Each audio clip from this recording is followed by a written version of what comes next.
Pode começar. Boa noite, gente. Prazer enorme estar aqui com vocês para mais esse evento, que com certeza vai ser maravilhoso, como foram os outros.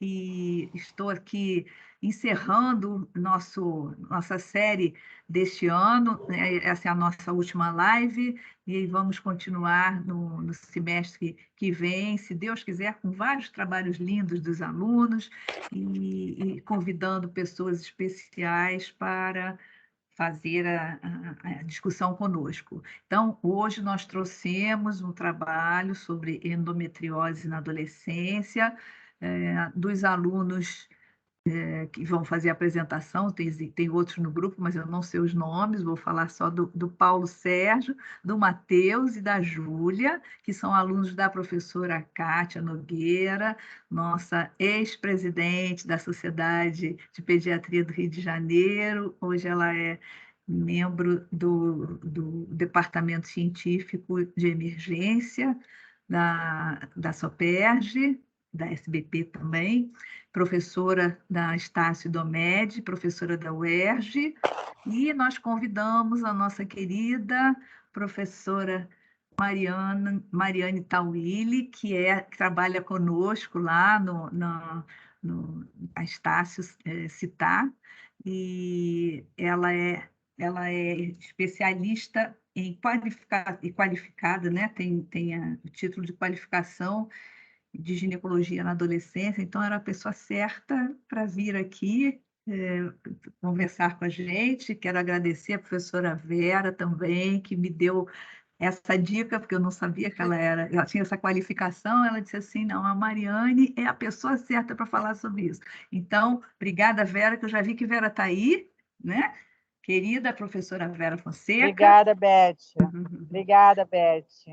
Eu Com é que certeza, agradeço. Mariana. Nada, eu que agradeço a oportunidade de estar aqui e vou participar um pouquinho também, tá? Ótimo. Então, eu vou fazer o seguinte, eu vou abrir para os alunos, eles vão fazer a apresentação em 15 a 20 minutos, conforme combinado. Depois eu vou passar brevemente para a professora Kátia, que é a orientadora deles, para fazer um comentário breve. Passo para a professora Mariane, ela vai fazer a sua apresentação, seus comentários sobre o assunto. Eu acho que vamos aprender muito com ela hoje aqui, e depois a gente abre para pergunta. E agradeço imensamente o aceite do convite. Muito bom fechar com um assunto tão importante e com pessoas tão queridas. Fechando o ano com chave de ouro, né? Então, vou passar para os alunos agora. Fiquem à vontade, meninos. Está fechado. Fê, você consegue compartilhar para a gente? Compartilhada.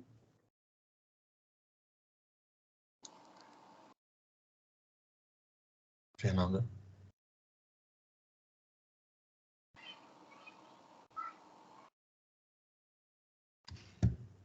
A Fernanda está na ligação?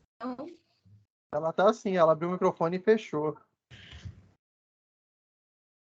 Vamos ver, qualquer coisa, se ela tiver um problema, a gente bota. Acho que ela tá botando já. Já começou a compartilhar.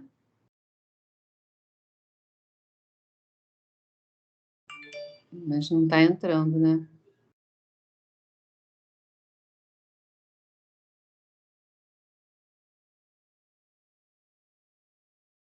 Fê, agora você tem que minimizar essa tela da internet para mostrar a apresentação.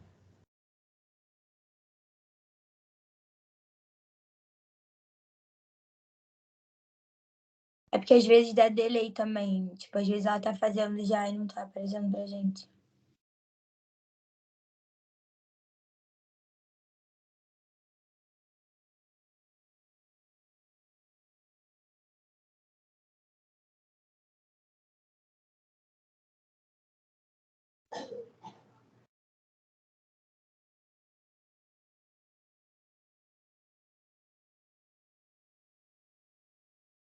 Oi, Fernanda.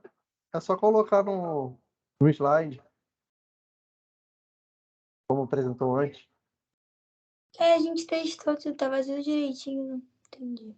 Isso, a gente está vendo a sua tela, entendeu? Só tem que... A gente tá vendo, só tem que só... Estamos vendo, só falta só entrar no arquivo. Eu É só... tô entrando. Fecha a internet, tipo, fecha. Aqui, não está aparecendo para vocês? Não, não tá. Não tá. Não. Agora há pouco nós fizemos o teste. Pois é. Só um minuto, pessoal. Para não atrasar, posso apresentar, então? Pode, melhor, né? Sim. Melhor, Diego. Super pode, a gente fala quando for para passar. Obrigada, Diego.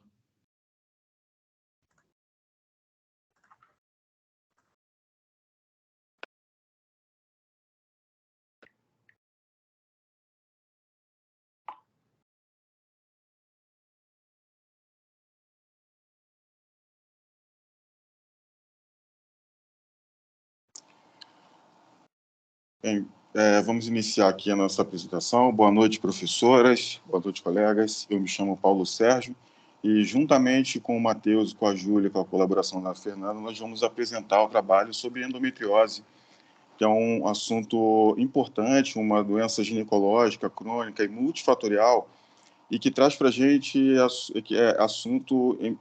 um importante assunto no que tange a saúde da mulher. Pode passar, por favor? Nós fizemos um trabalho de seminário integrado fazendo um recorte do tema da endometriose, mas abordando a qualidade de vida das mulheres, né? E nós, para essa apresentação, nós trouxemos à luz a apresentação focando também na adolescência, trazendo a qualidade de vida, tudo que engloba a endometriose também para a adolescência. E ao longo da nossa apresentação, nós falaremos sobre políticas públicas, saúde mental, epidemiologia, dentre outros assuntos importantes para o tema. Pode passar. Bom, agora a gente vai estar dando entrada na introdução, que é para a gente começar a discussão do nosso tema, que é a endometriose, para a gente ter um pouco de, digamos, intimidade com a doença em si. Pode passar, por favor. A gente traz aqui alguns pontos principais, e um deles são o aspecto geral dessa doença, que, segundo a OMS, a endometriose ela afeta 10% das mulheres, e ela é definida como uma afecção ginecológica que ela é decorrente da presença de tecido endometrial ectópico. Falando da epidemiologia, a gente traz aqui uma informação importante, que a gente observa aqui a progressividade da doença e a possibilidade de intervenção cirúrgica pela desinformação. Trazendo aqui a qualidade de vida, a gente observa, através dos estudos, que a interferência na qualidade de vida, quando os sintomas não são gerenciados, podem ser um fator importante na vida dessas mulheres. E a interferência na vida laboral e na vida social desses pacientes também podem ser acometidas quando não gerenciados esses sintomas. Bom, agora a gente vai entrar no contexto de políticas públicas em relação à endometriose. No Brasil foi muito importante o ano de 2022. Dia 16 de março, os senadores aprovaram um projeto que instituiu o Dia da Luta contra a Endometriose, o enfrentamento à endometriose, e também estabeleceu a Semana Nacional de Educação Preventiva e do Enfrentamento à Endometriose, realmente querendo divulgar essas ações preventivas, terapêuticas e reabilitadoras e democratizar realmente essa informação sobre a endometriose. A gente sabe que um dos grandes causadores, né, do diagnóstico tardio é essa não democratização da informação que a gente tem sobre a endometriose. Pode passar, por favor. No contexto mundial, a gente tem o Março Amarelo, que é o mês mundial da conscientização da endometriose, e também o dia 7/5, que é o Dia Internacional da Luta contra a Endometriose. Pode passar. Agora a gente traz os problemas que fizeram a gente escolher esse tema, o porquê da gente ter chegado na qualidade de vida de mulheres diagnosticadas com endometriose. A gente destacou 3 principais, que são o diagnóstico tardio, qualidade de vida precária e a análise dessa paciente, que deveria ser multifatorial. No que tange o diagnóstico tardio, a gente sabe que ele é um problema grave, que está totalmente relacionado com a endometriose, e seja ele por desinformação da população de uma forma geral, em relação aos sintomas, ao como a endometriose ela se apresenta nas mulheres, Então, também pelo lado do médico, que também ele não tem esse olhar específico para a endometriose, sendo que os sintomas, os sinais e os sintomas que essas mulheres evidenciam, eles podem ser negligenciados por boa parte dos médicos atuais. E aí, complementando o que o Matheus falou, a gente vai falar da qualidade de vida precária dessas pacientes. Quando esses sintomas, quando a endometriose não tratada, ela pode trazer aí interferência nas relações sexuais, na prática de atividade física e na vida social. E aí a gente traz para a vida das adolescentes o quanto isso pode ser catastrófico para a continuação da sua vida, para a ida para a vida adulta, a transição da vida escolar para a vida acadêmica, isso tudo, quando esses sintomas não são gerenciados, o que pode acontecer na vida dessas mulheres. E, por fim, a análise multifatorial. Na verdade, a análise ela deveria ser multifatorial. Como assim? Essa mulher que busca essa ajuda, ela deveria ser vista, deveria ser compreendida, para além de seus sintomas físicos, ela deveria ser compreendida de uma forma geral, dando importância aos seus aspectos culturais, aos seus aspectos sociais, como que ela está inserida nessa doença, né, de uma forma geral. E o que não acontece, essa análise ela é muito específica, o que a mulher está sentindo, e vamos tratar isso. E eles esquecem o restante todo. Pode passar, por favor. Bom, agora a gente vai entrar na justificativa do nosso trabalho, né? No Brasil, as estimativas de prevalência da endometriose apontam que cerca de 7 milhões de brasileiras sofrem com essa patologia. É um número muito significativo, então uma justificativa muito boa pelo qual a gente quer trazer isso à tona para todos os estudantes e para todas as mulheres em geral sobre essa doença. Bom, é de extrema importância a gente investigar esse tema e aumentar a conscientização da população para que o diagnóstico seja feito de uma forma mais precoce e o tratamento seja implementado o quanto antes. A gente sabe que o diagnóstico precoce, o tratamento precoce, trazem benefícios para o prognóstico dessa mulher, principalmente na endometriose.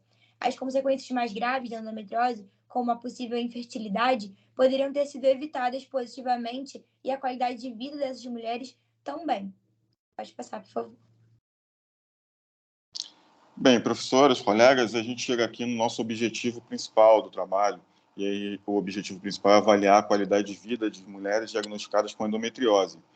Secundariamente, conscientizar as mulheres e profissionais de saúde através da realização de ações informativas, proporcionar uma maior compreensão dessa doença subdiagnosticada para a população em geral, além de explorar os sintomas físicos e qualidade de vida das pacientes, incluindo as suas experiências em campos ligados ao emocional, ao trabalho, à cultura e ao social. Pode passar? Bom, nós vamos entrar agora na revisão de literatura, que é onde a gente começa a entender um pouco mais da doença endometriose e um pouco de como ela se insere no corpo feminino. A gente vai estar passeando entre epidemiologia, anatomia, histologia, um pouco de fisiologia e fisiopatologia, a clínica ginecológica, a saúde mental e entre outros assuntos que a gente acha pertinente. Pode passar, por favor. Bem, falando dos fatores de riscos, né, a gente traz aqui a história familiar, de primeiro grau, né? A etnia, baixo IMC, fatores anatômicos, menarca precoce, assim como a polimenorreia, melhor dizendo, metrorragia, nulliparidade, álcool e café, e a iatrogenia. E a ligação, a exposição ao estrogênio também é um fator importante para o acontecimento da endometriose. Pode passar, por favor? Falando um pouco de anatomia, para a gente entender onde esse aparelho reprodutor está inserido, a gente sabe que ele se localiza na pelve óssea, e que, por sua vez, a pelve óssea vai ser constituída pelos ossos do quadril, que vão estar posteriormente ligadas pela base do sacro e anteriormente ligadas pela sínfise púbica, como a gente pode ver nessa primeira imagem. A parte muscular, a gente traz aqui o assoalho pélvico, um grupo muscular importantíssimo no que diz respeito à endometriose, uma musculatura voluntária e involuntária que fazem a sustentação dos órgãos abdominais e pélvicos, e além de ser uma estrutura importante no que diz respeito à endometriose. E quando a gente fala do sistema reprodutor, né, dos órgãos que compõem, propriamente dito, a gente sabe que a gente tem duas glândulas principais, que são os ovários, que se localizam lateralmente nesse contexto do sistema reprodutor. E aí a gente tem uma estrutura que liga o ovário ao útero, que são as tubas uterinas, e o útero, por sua vez, ele possui uma parede com 3 camadas, perimétrio, miométrio e endométrio, e ele está diretamente relacionado com a vagina, que vai exteriorizar o sistema reprodutor da mulher. Pode passar, por favor. Bom, agora a gente vai entrar um pouquinho na histologia. A histologia é muito relevante para a doença que a gente está falando, já que a gente está falando de uma doença que acomete uma das camadas do útero, que é o endométrio. Começando aqui no ovário, a gente sabe que o ovário ele é revestido superficialmente pelo epitélio germinativo e, em sua maioria, é um simples pavimentoso. Essa imagem a gente viu que a gente achou bem legal, que dá para ver esse crescimento do folicular, enfim, tá bem interessante. Passando para a segunda imagem aqui, vocês conseguem ver que a gente tem 3 camadas da tuba ovariana. A gente tem a camada serosa, a camada muscular e a camada da mucosa. No útero, a gente vai ter o endométrio, como eu falei, que é a camada acometida nessa doença, o miométrio e o perimétrio, mais internamente. Pode passar, por favor. Pode passar. Bom, agora para a gente entender um pouco melhor sobre essa doença, a gente tem que ter alguns conhecimentos de fisiologia e toda a regulação hormonal. Na verdade, a gente sabe que a regulação hormonal, ela interage ali nos eixos hipotálamo e hipofisários e nos próprios órgãos do sistema reprodutor feminino. E a gente sabe também que é um sistema hormonal que ele vai consistir em 3 hierarquias de hormônios. A primeira hierarquia é o hormônio liberador de gonadotrofinas, que é o GnRH. A segunda hierarquia é o hormônio folículo estimulante e o hormônio luteinizante, respectivamente FSH e LH. E, por fim, a gente vai ter os hormônios estrogênio e progesterona atuando. O ciclo ovariano, por sua vez, ele vai estar totalmente relacionado com esses hormônios, como eles são liberados e quando eles são liberados, e ele vai ser dividido em folicular, ovulatório e lútea. O que acontece também no ciclo uterino, que também vai ser dividido em 3 fases, que são elas: a proliferativa, a secretora e a menstrual.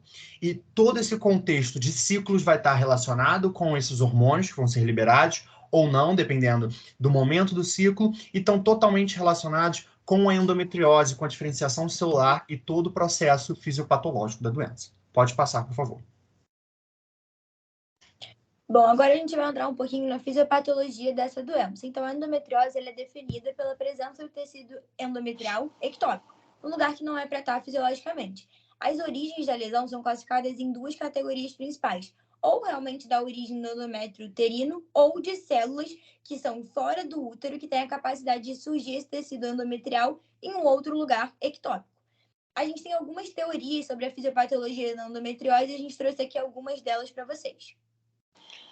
Bem, eu comecei falando das 2 primeiras, falando primeiramente da regurgitante, que traz para a gente a ideia de refluxo, é o tecido endometrial que se implanta em locais ectópicos, via fluxo retrógrado, né, do endométrio menstrual.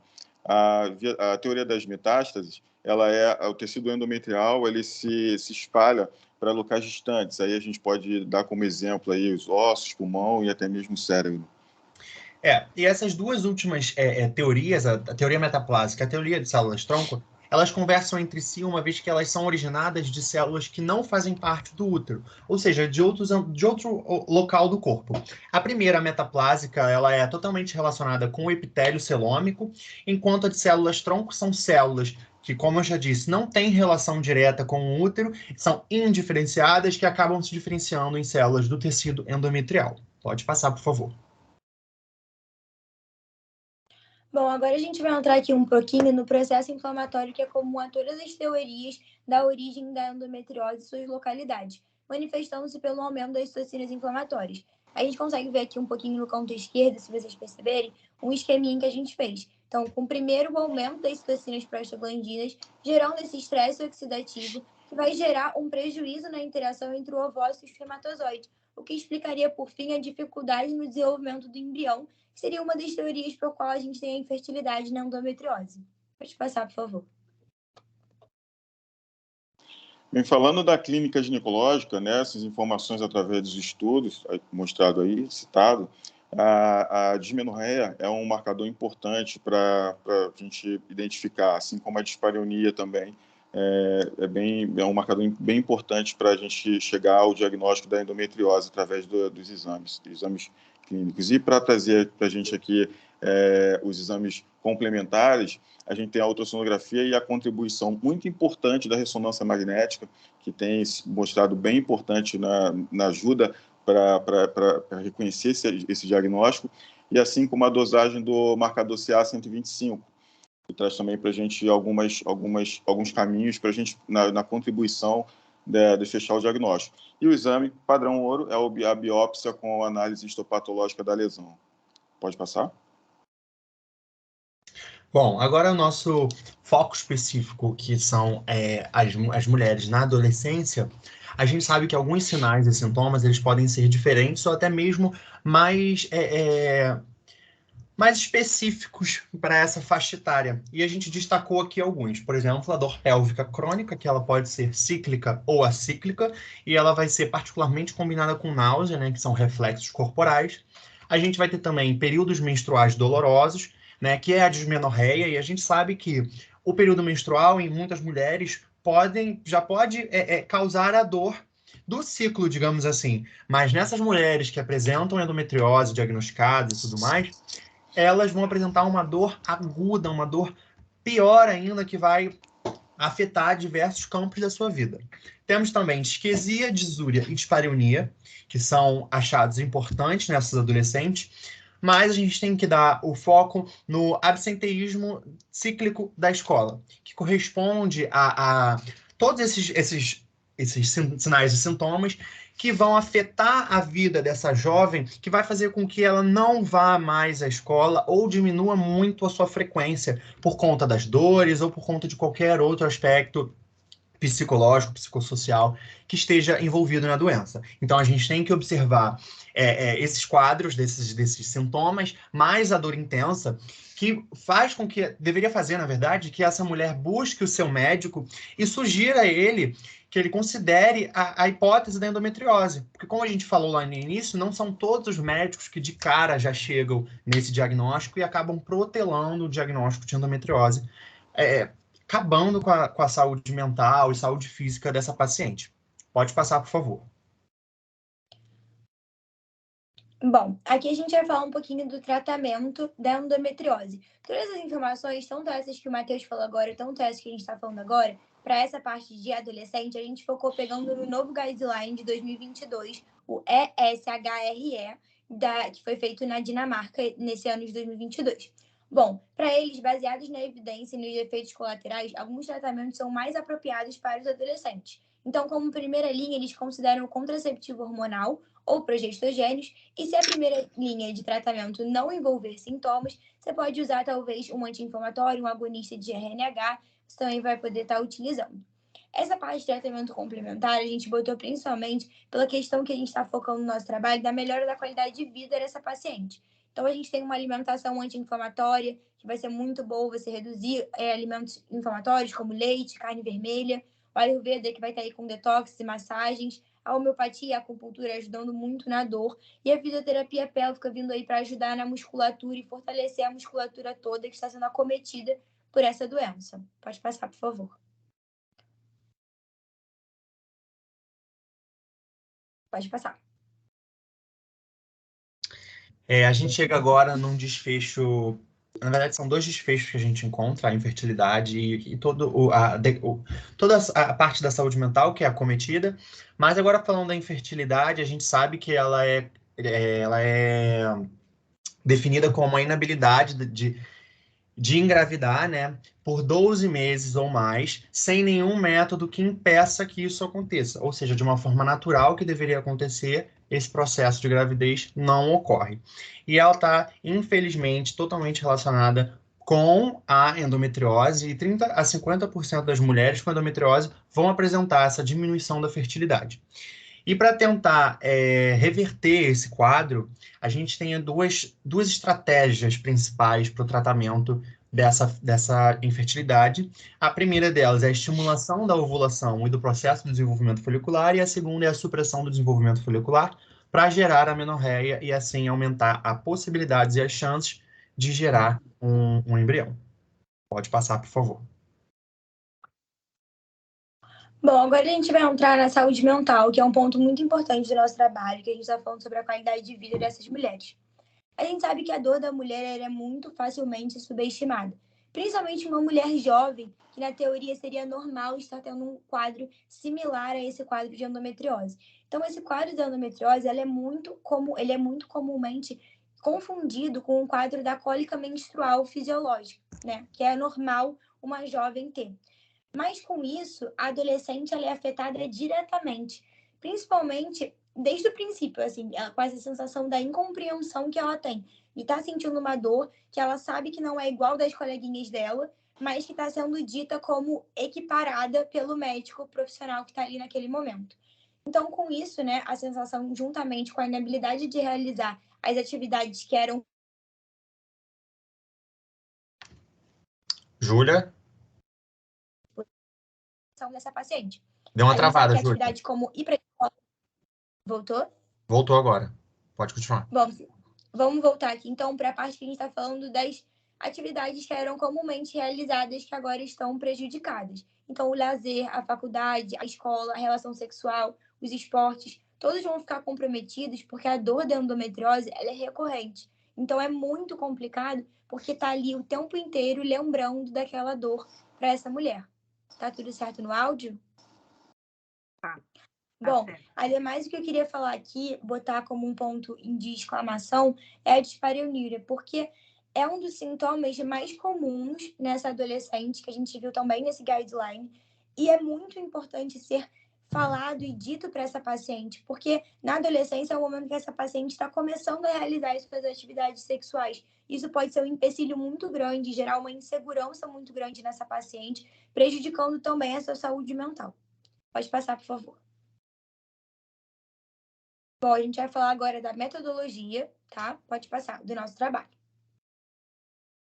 Bom, então, o nosso trabalho, ele foi um estudo transversal envolvendo mulheres diagnosticadas com endometriose e cadastradas na Clínica da Família Padre José de Azevedo de Itiúba, Gardênia Azul, na área programática 40 do município do Rio de Janeiro.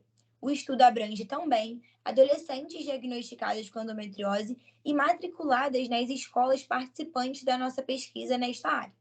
A nossa base de dados foi Cielo e PubMed. As palavras-chave foram endometriose, diagnóstico, mulher, saúde mental, health care e qualidade de vida.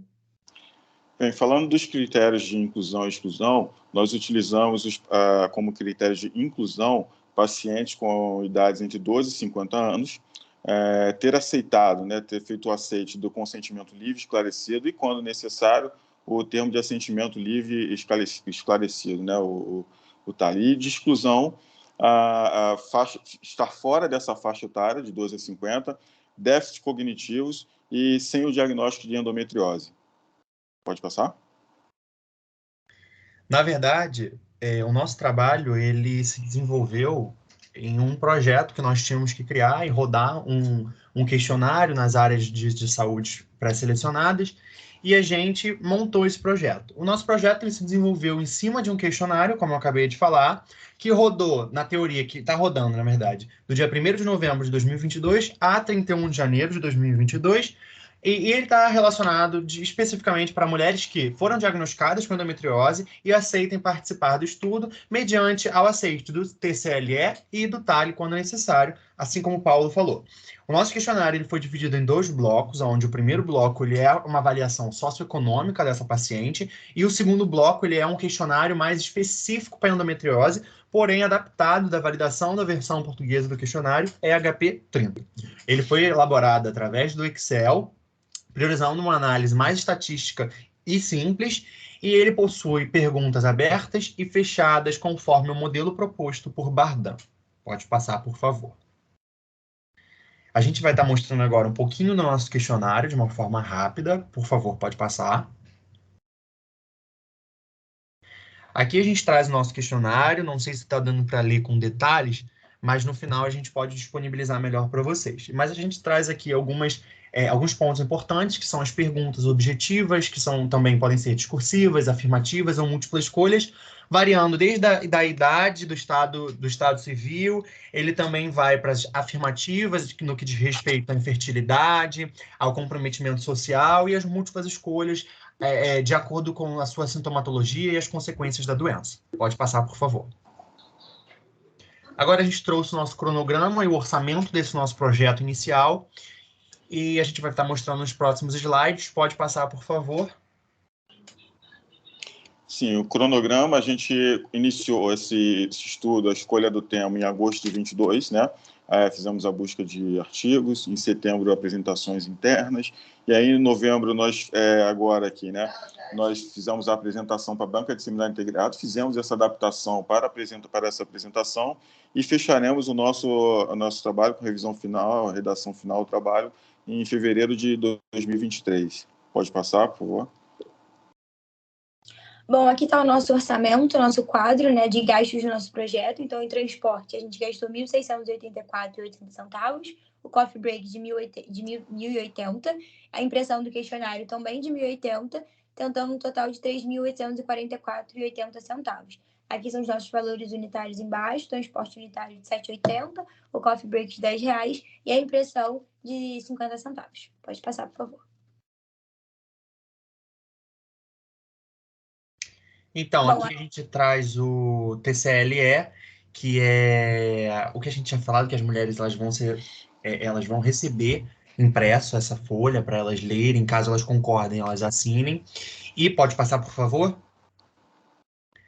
Aqui a gente tem o termo de assentimento, que é para as menores de idade, que a gente teve que adaptar esse nosso trabalho.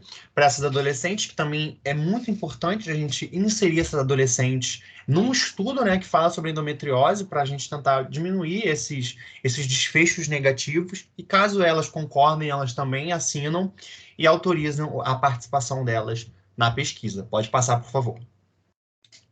Agora a gente vai dar a abertura à finalização. E pode passar, por favor. Só queria fazer um adendo que realmente foi muito importante para o nosso grupo estar fazendo parte desse projeto hoje.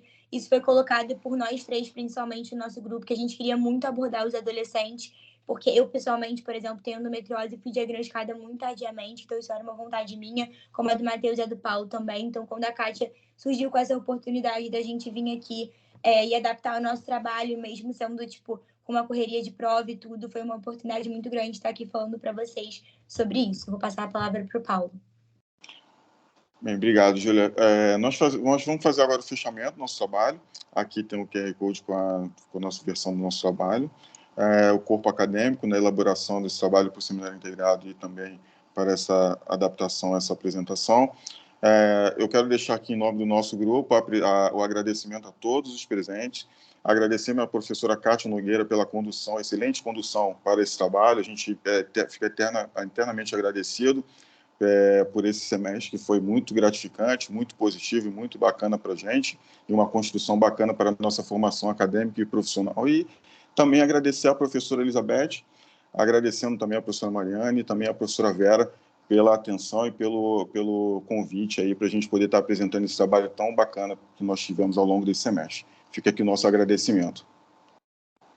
Obrigada, meninos. Fizeram um trabalho muito bonito, estão desenvolvendo um tema que eu estava até comentando aqui com a Kátia, que nós temos uma formação em saúde coletiva, né? Eu e ela. E a gente fica feliz de ver esse olhar holístico para a paciente, né? E vocês não vão fazer só um estudo da doença, mas um contexto muito mais amplo, bacana. Sigam em frente sempre com esse olhar, porque ele é fundamental para a construção de um ótimo médico, né? Então, parabéns para vocês. Vou passar agora brevemente para a professora Kátia e depois para a professora Mariana. Bom, quero começar parabenizando o trio de apresentadores. O que dizer desse grupo, né? Esse grupo é um xodó para mim. Eles realmente é um tipo de grupo que a gente chega, dá as tarefas e eles realizam rapidamente. Para contextualizar aqui, quem não é aluno da Estácio, que a gente tem aqui na plateia, é o seguinte, o seminário 6, que eles estão agora, né, acabaram de terminar, estão indo para o 7º, eles têm que fazer um projeto, né? E esse projeto eles eles fazem sozinhos, por isso que tem orçamento, tem tudo, tem um passo a passo. Ele ainda não foi submetido à Plataforma Brasil, porque não é uma condição para o seminário 6, a gente tem que fazer, é como se fosse a apresentação é quase como se fosse uma qualificação para aí sim o projeto caminhar. Então, a gente trabalha assim, até com aqueles prazos são hipotéticos, assim, só para também para as professoras entenderem, né? Enfim, e é isso, acho que é importante uma endometriose, esse olhar para o adolescente é importante, todo pediatra, né, isso vai ficar gravado para a Sopérgio, o pediatra tem que fazer o diagnóstico, e muitas vezes essas meninas, elas chegam com dor abdominal para o pediatra. Então, na investigação de doença, de dor abdominal, é importante lembrar do diagnóstico de endometriose e que traz um impacto muito grande para a vida dela como mulher, como um todo. E é isso. Então, eu vou passar as palavras para os meus colegas. E, mais uma vez, grupo, muito obrigada e parabéns pela apresentação. Obrigada, professora. Foi ótimo trabalhar com você pela 4ª vez. Estamos aqui, período que vem estaremos juntas de novo. Com certeza. Tomara. Obrigada, professora Kátia. Vou passar agora para a professora Mariane, desculpe.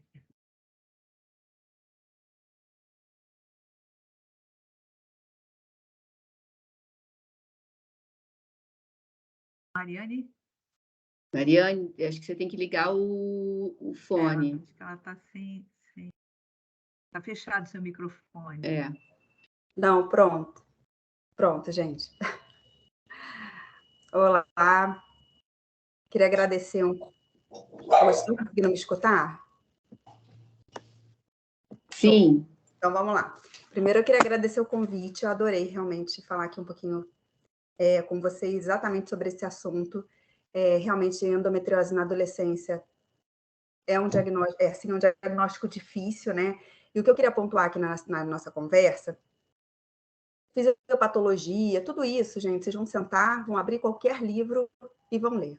Não é esse o foco aqui da gente. Eu acho que aqui a gente tem que focar naquilo que é mais difícil de vocês acharem, e até no dia a dia, conversando com pessoas, vocês vão ter mais dificuldade de ter informação. Então, vamos lá. Então, falando de endometriose, é vocês entenderem qual o sintoma mais comum dessa paciente, tá? O sintoma mais comum dessa paciente vai ser a dor pélvica. Não vai ser, por exemplo, a dispareunia. A dispareunia realmente é um sintoma comum. Mas quando a gente está falando de adolescente, a gente pode estar falando de adolescente que nunca teve relação. A gente pode estar falando de adolescente ainda muito nova. Então, o sintoma mais comum no nosso dia a dia que a gente tem que estar atento é a dor pélvica, ok? E essa dor pélvica na adolescência tem uma característica muito interessante, porque a maioria das adolescentes, a dor pélvica, ela é cíclica e acíclica. Diferente da mulher adulta, que o mais comum é aquela dor pélvica cíclica, só 10% das adolescentes vão ter esse sintoma clássico. As adolescentes, o que dificulta o diagnóstico é justamente porque, além daquela dismenorreia, ela vai ter uma dor pélvica fora do ciclo menstrual. Então, a gente tem que estar atento a essa queixa, ok? Assim, gente, a prevalência de endometriose na adolescência, a gente não tem esse dado, tá? A gente não tem esse dado. Mas o que a gente sabe, que os estudos mostram, é que mais ou menos 2/3 das pacientes com dor pélvica e que são refratárias ao uso, por exemplo, do anticoncepcional hormonal, né, do tratamento hormonal, e refratária ao uso de anti-inflamatórios não esteroidais, essas adolescentes refratárias, se forem submetidas a uma laparoscopia, 2/3 delas vão ter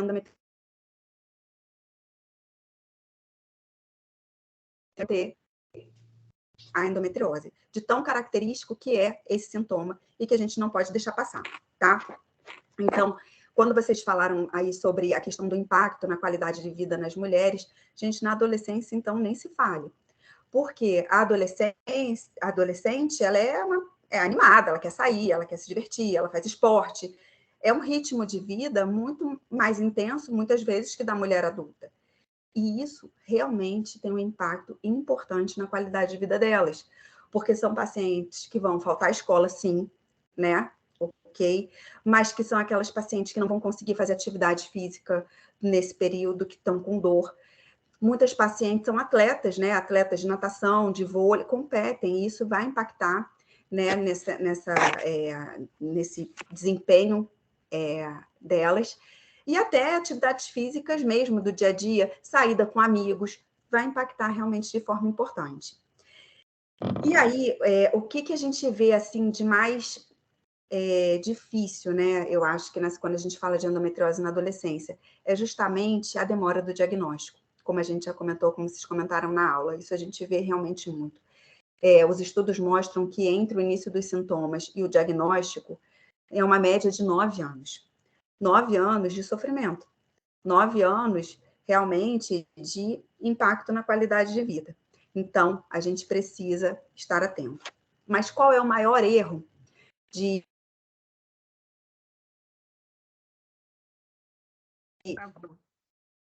diagnóstico de imagem, gente? Adolescente, esquece imagem, esquece. A adolescente, você vai levar em consideração o quê? Anamnese, tem que fazer uma anamnese detalhada, justamente para entender o tipo de dor dessa paciente, lembrar de sempre perguntar o quanto isso impacta a qualidade de vida dela, porque às vezes a paciente tem dor e você fala, não, é muita dor, mas isso no seu dia a dia atrapalha? Ah, nem tanto, não atrapalha. Gente, então essa ok. Mas tem umas que falam, nossa, doutora, muito, quando eu tô com essa dor, nossa, eu não consigo sair com os meus amigos, se tem encontros eu não vou, se é para ir para a escola eu não consigo, tenho que pedir para minha mãe me buscar, enfim. Tem que valorizar e buscar essa informação, não é só esperar ela falar, é você perguntar ativamente.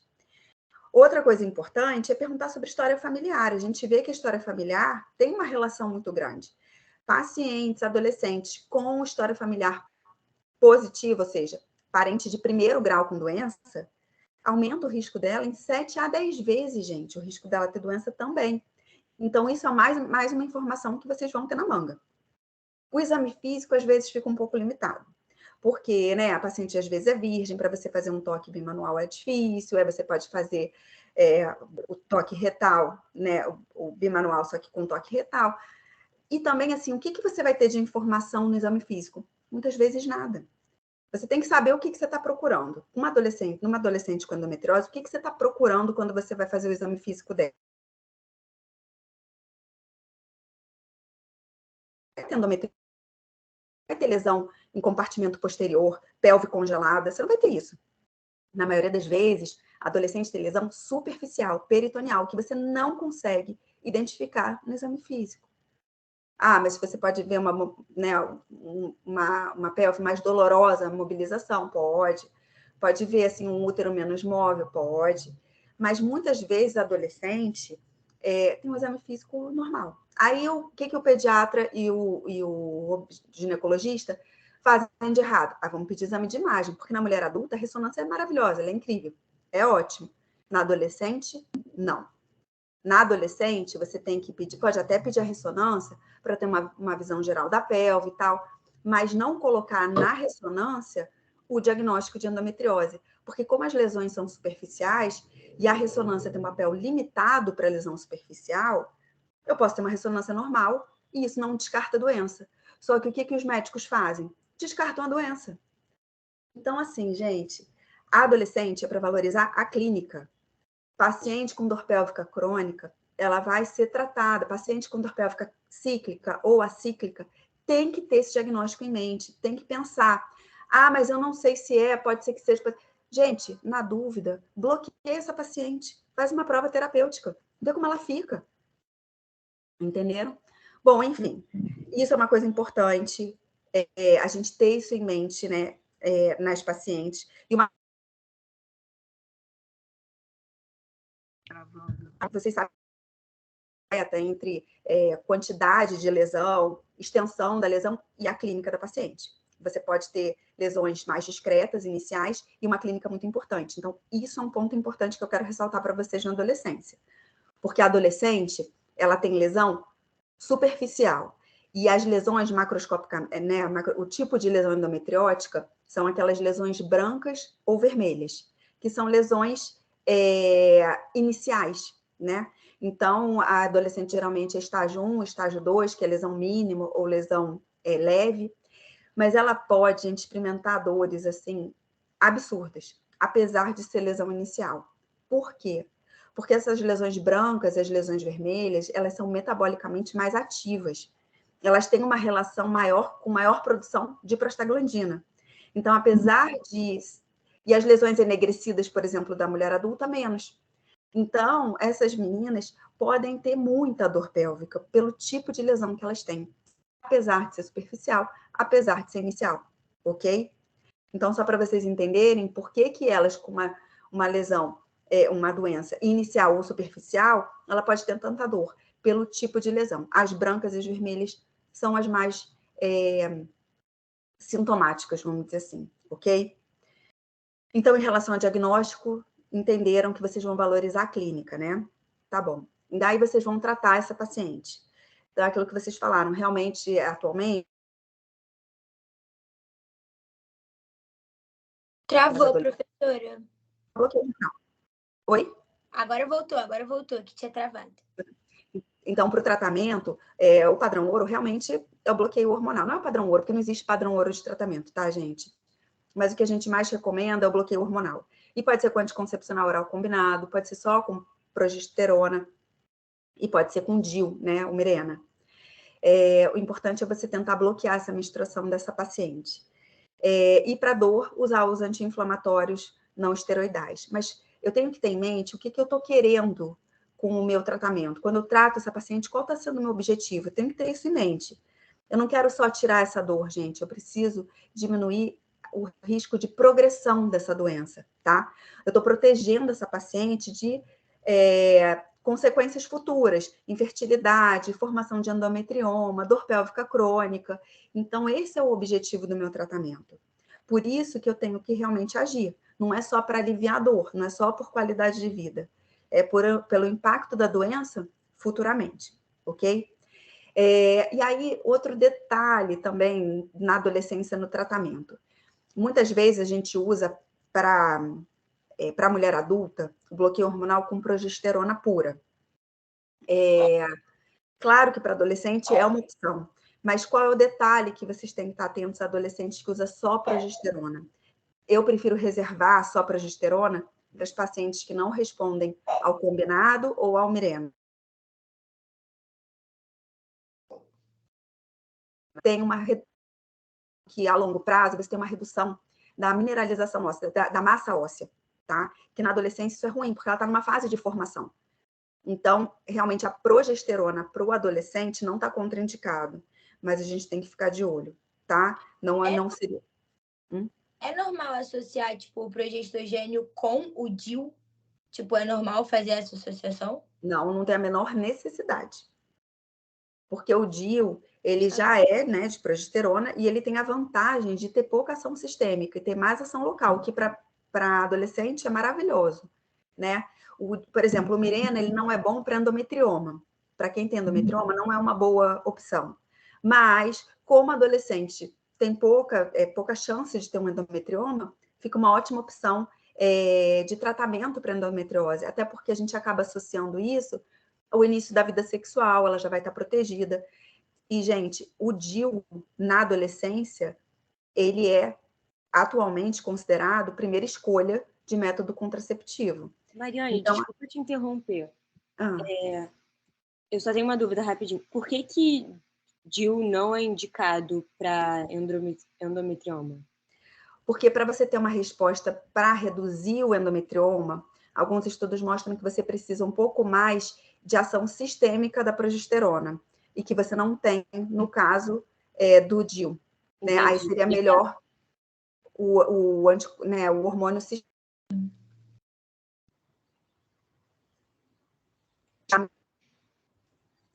Basta o Mirena, tá? Você não precisa de nada sistêmico. Só o endometrioma que parece responder pouco a essa ação só uterina, porque tem muita ação local, né? Muita ação uterina do Mirena.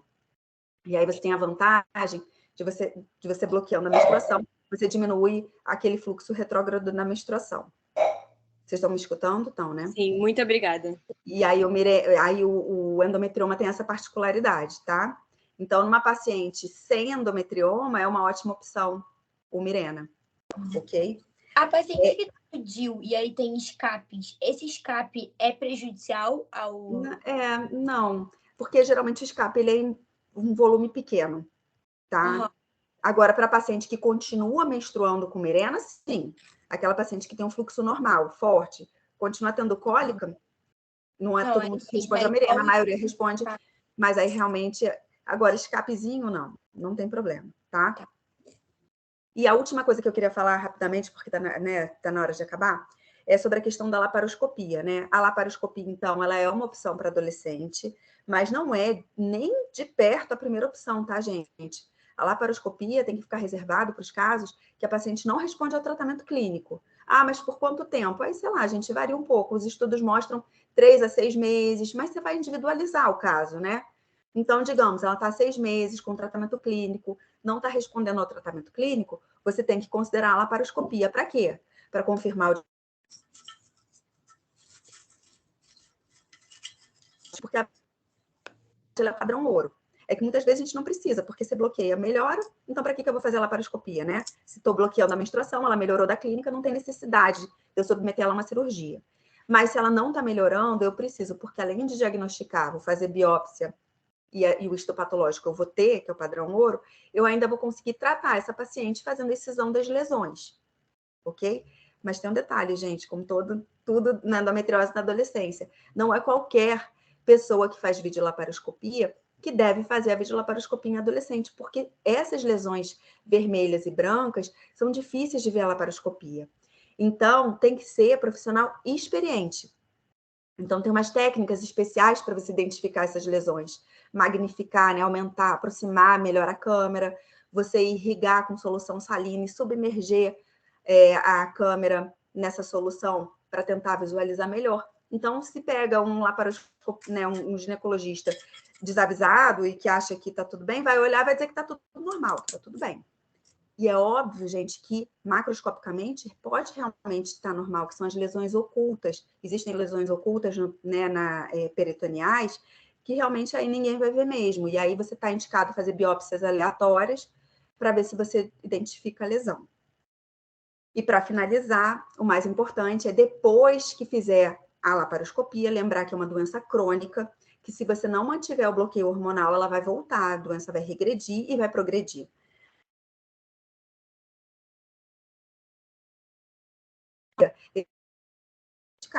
Bloqueada até quando? Até ela quiser engravidar. É isso. Certo? Alguma dúvida? Tentei resumir bem pelo tempo que a gente tem. Professora Mari, muito bom, adoramos, com certeza aprendemos um bocado aqui. Eu vou abrir para perguntas, mas antes eu queria saber se a professora Vera quer fazer algum comentário, que eu também tinha convidado ela para participar e ela nos deu essa honra. Professora Vera? Sei que ela está aqui. Bom, então vamos abrir para as perguntas. Professora, ela mandou uma mensagem, eu acho, no chat, avisando que tinha que sair, eu acho. Ah, tá bom. Ela me disse que tinha um compromisso mesmo, que talvez não pudesse ficar. Mas muito obrigada aí pela presença das queridas ginecologistas, nossas colegas e amigas. E então vamos abrir para perguntas. Quem quer fazer pergunta pode colocar no chat ou abrir o microfone, estejam à vontade. Eu já fui fazendo a pergunta e já estava ali, né? A Charlotte também, a gente já meio que esqueceu que tinha parte da pergunta. Desculpa, eu não sabia se ia ter. Já vamos pedir uma desculpa. Mas eu não é uma pergunta, mas realmente que foi o que a gente achou mesmo, que essa questão da anamnese ser focada e ser direcionada, porque tem perguntas que são muito importantes serem feitas, e achei muito importante você colocar isso, porque realmente eu vejo, no meu caso pessoal mesmo, tipo, foi muito difícil ser diagnosticada, porque as pessoas não me perguntavam essas coisas. Eu falava que tinha cólica, eu tinha 13 anos, eu não queria conversar com uma médica, então, tipo, ela também não me perguntava, eu também não falava nada. Só que eu ficava acamada, então não era uma coisa normal, e eu fui diagnosticada 4 anos depois. Então, assim, acho muito importante você estar colocando isso aqui, ainda mais que vai ficar registrado na sua PEG, acho que é muito importante. Você realmente deu uma aula aqui, tá? A parte da nossa apresentação. Muito obrigada. Muito obrigado, foi muito bom. Só isso que eu gostaria de adicionar mesmo, foi excelente. Sempre trazendo profissionais top para discutir com a gente. Essa é a nossa proposta, estimular em vocês o desejo de produzir cientificamente, né? Eu digo sempre isso, que o seminário integrado, às vezes o aluno não percebe bem a dimensão, mas ele é imenso, ela tem uma dimensão enorme, porque você trabalha, em cada período você trabalha uma parte da pesquisa científica, né? E a ideia é essa, a gente, ainda mais nesse momento, né, gente, que a ciência está tão chutada para escanteio, com tantas fake news, com tantos absurdos que são ditos, né? E a gente precisa brigar, levantar essa bandeira, né? De realmente fazer com que a ciência seja respeitada e valorizada. Então, esses momentos são, assim, eu tenho muito prazer de construir essas lives, porque é um momento realmente de ter, assim, fomentar, né, o interesse científico em vocês. E é isso, daqui, vocês viram, sai uma porção de coisas, vão mais para frente, né? E aqui estão dizendo que a professora Mariane é incrível, sempre com uma didática maravilhosa. A Júlia colocou. Então, é isso, coisa boa. Agora, eu posso fazer um comentário aqui? Uma coisa, não é sobre a endometriose, não, é sobre a metodologia da pesquisa. Vocês falaram aí que vocês estão fazendo uma análise de conteúdo, é isso? Análise de Bardan, de Lawrence Bardan? Isso, isso.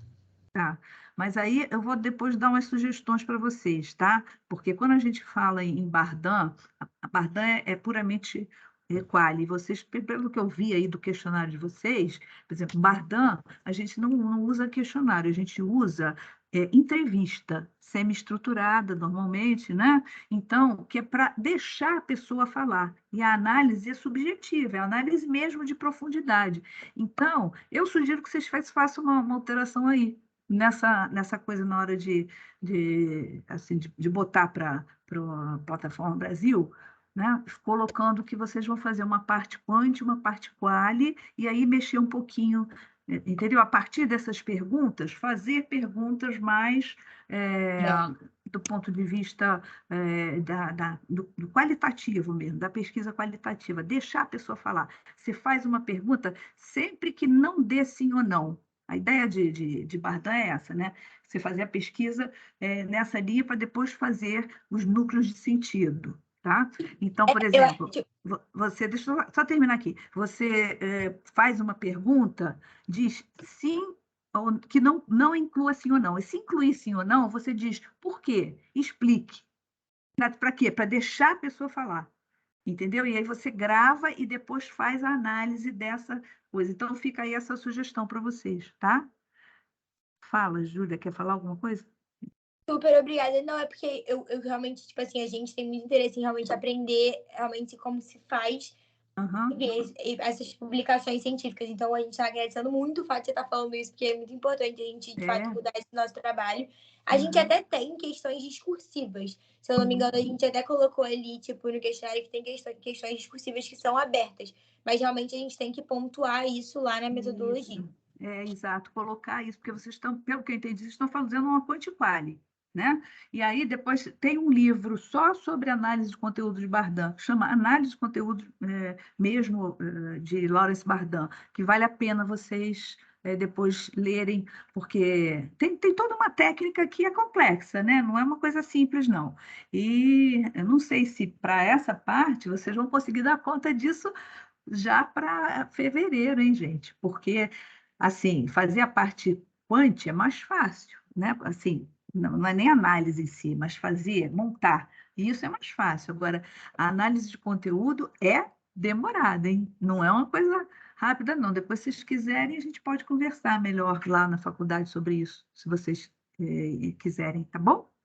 Mas, assim, adorei essa proposta holística, sensacional. Eu acho que é isso aí, é esse olhar diferenciado que faz mesmo a gente caminhar numa linha muito rica, né? Não sei se Mari concorda comigo. Não, eu adorei a proposta. Eu acho sim. Então, assim, foi muito bom, gente. Pena que a gente... Obrigada, mas... Oi. Não, é só para voltou? agradecer mais uma Kátia vez. Voltou? Já estava aqui te ouvindo. Obrigada pelas considerações aí em relação à metodologia. Sempre são bem-vindas. Como eu falei, a gente tenta um cenário ideal, né? Mas a gente vai, né, conforme vão aparecendo os empecilhos, a gente vai recalculando a rota, como está na moda falar, né? É isso aí. Mas obrigada, Mariane, obrigada mais uma vez, Elizabeth, pelo convite, e parabéns, grupo, e parabéns à nossa plateia. A gente está com outros alunos aqui, Flávio, Bruna, Fernanda, já Charlotte. Foram meus alunos também, que eu estou vendo aí, Charlotte, Bruna. Muito bom, estou muito feliz e vamos ter que levar o trabalho à frente.